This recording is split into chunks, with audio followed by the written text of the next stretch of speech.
Good morning. I am Stefana Johnson and I am answering a reader's email request for some pain that they've been feeling, and I thought I'd make this video because I'm sure that she's not the only one who experiences this. So if it can help more people, that's a good thing.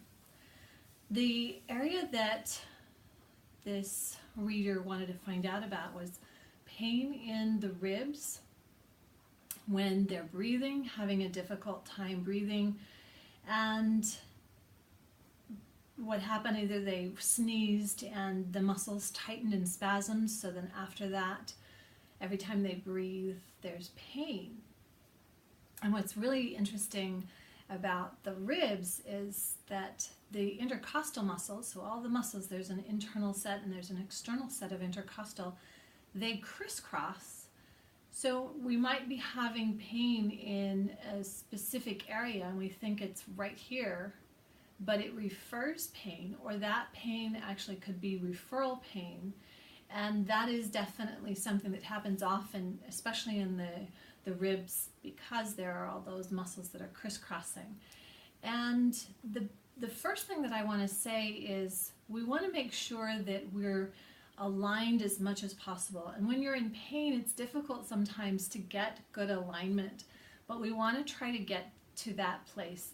And it may look like laying down flat on the back or going up against a wall and just working to get the body back in alignment so that you can breathe fully. But if the ribs are hurting, it's very difficult sometimes to breathe fully. But not being able to breathe also will perpetuate that fight or flight, which keeps those muscles in that spasming type of state and perpetuates the problem. So we want to look at how we can relax. We do that definitely by getting the breath coming back in. And one thing that we want to know about the ribs is that when we breathe in, while many think that we breathe in through our lungs, so the diaphragm is actually where you want to be pulling the breath in, and so that allows the ribs to, they come down. And so we breathe into the diaphragm, and we can breathe into those lungs as much as possible to expand. That's what the intercostal muscles do. They can expand and contract, and it's like an accordion. So we're breathing in, and the breath is coming into the diaphragm, and that elongates or it lengthens, and then as we exhale, that comes back up. So we want to work to keep that process going, and if nothing else, make sure you're exhaling. When you hold your breath, that's when we tend to keep in that state of that fight or flight. So just breathing out, you have to take a breath back in. So focus on the breath out. If you're not able to breathe at all, focus on breathing out, and then you'll come back into that pattern of breath in and out. And the third thing is hydration. Especially in the winter, we tend not to drink as much water. Maybe we'll drink tea or coffee, but we know with coffee it's a diuretic, and it's depleting our body and actually dehydrating us. You want to make sure you're drinking water, and if you have to warm up your water, you do that. I often do. I'll have a quart of warm water that I'm drinking, and often drinking about a gallon of water a day during this season, because we tend to get dehydrated more so, especially because we're indoors and the heat is on, that type of thing.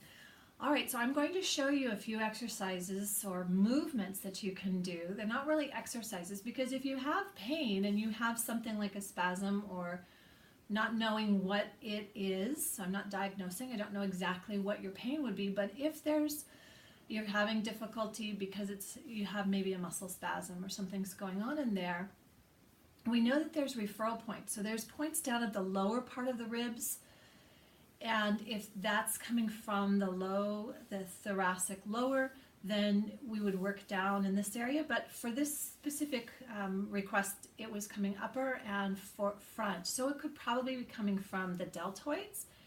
It could also be coming from the scalenes. So a lot of times our scalenes get really tight, especially the holidays are coming up. We're getting a little tense sometimes, preparing everything.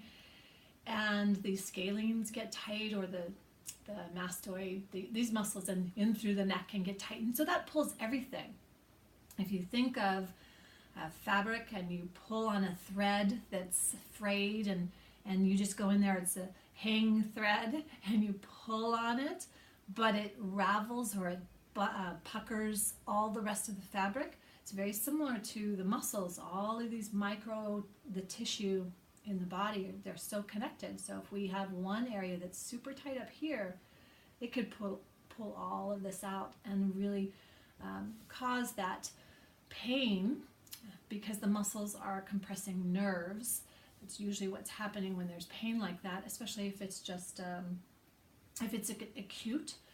But if it's chronic and it's long term, definitely get a competent practitioner to help you. Okay, competent, qualified practitioners to support you in getting that recovered, whatever you need to do to get that recovered, and of course diagnosed properly.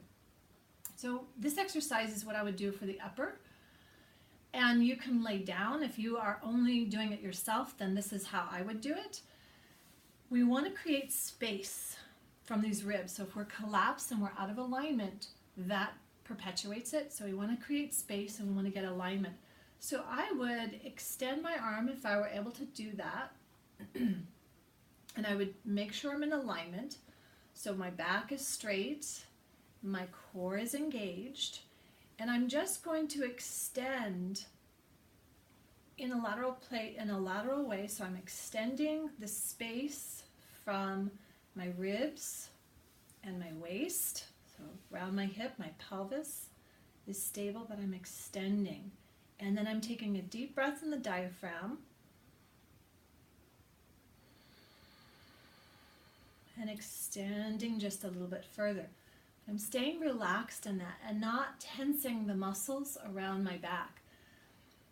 If you have someone that you can do this with, or that will help you, you can lay down on a table or lay down on your bed and they can do the exact same thing. So you would be laying down on your back and they could just very gently keep your shoulder in alignment so that the shoulder doesn't become an earring, and we keep the shoulder and the scapula attached back so we're not collapsing in here. Alignment first, and then the person could gently push, lengthening from the hip and extending through that arm to create space, and breathing through that, breathing in. Okay, now there's one other piece that I would look at, and because the tissue again is connected and it's crisscrossing in this pattern, we can run our fingers along the lines of the muscle tissue in between the ribs, and that sometimes helps. We can also come in through just underneath. There's a lot of tissue. I'm not going to get into all the details of the muscles, but a lot of times, or psoas, it's deeper in there, but there are the muscles on top, and they get really angry and tight and tend to pull us down. And again, that's what we're trying to avoid, is perpetuating that. So we want alignment first, breathing, really keeping that pattern of breath coming, being hydrated, and then if you can do a few of those stretches, see if that helps. If it is still really not good, I would absolutely get competent, qualified help to support your well-being. And I know sometimes it's not easy for, resources may not be available to do that, but you can do some steps of self-care. I love Epsom salt baths, and being able to relax. The body is amazingly resilient if it's allowed to have the time and the space, and also the tools, our breath, water, hydration, good nourishment. So if we're malnourished, we don't have the minerals we need, the muscles tend to be tighter and they choke off the nerves. That's why we have the pain, so it's communicating something. And I'm not an advocate of taking aspirin or pills to suppress that pain, because the pain is the way the body can communicate to us, and that's then for us to take the action, appropriate action, and seek help or question and take personal responsibility for our health. So that's the first piece, is personal responsibility, and then getting competent, qualified support to achieve your highest and best good. Okay, I hope that helps. Always send your questions. If I can help, I will put something out that I would do and share it with you. And if you want to subscribe, go to yogilachi.com, and you can subscribe also to my YouTube channel. All right, peace and blessings. Happy holidays.